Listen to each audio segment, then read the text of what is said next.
Hello hi नमस्कार।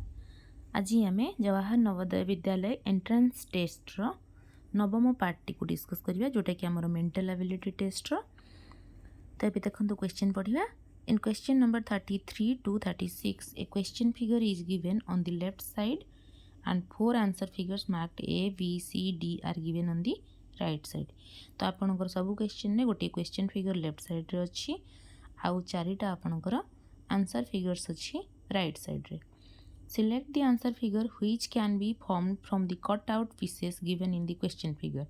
तो आपनकर जो क्वेश्चन फिगर रे कट आउट पीसेस दिया आइछि सेथि मध्यरु ताकु जोड़िले को बलिया शेप रो गोटे फिगर हबो ताकु आमे चूज करिवा आंसर फिगर देखि।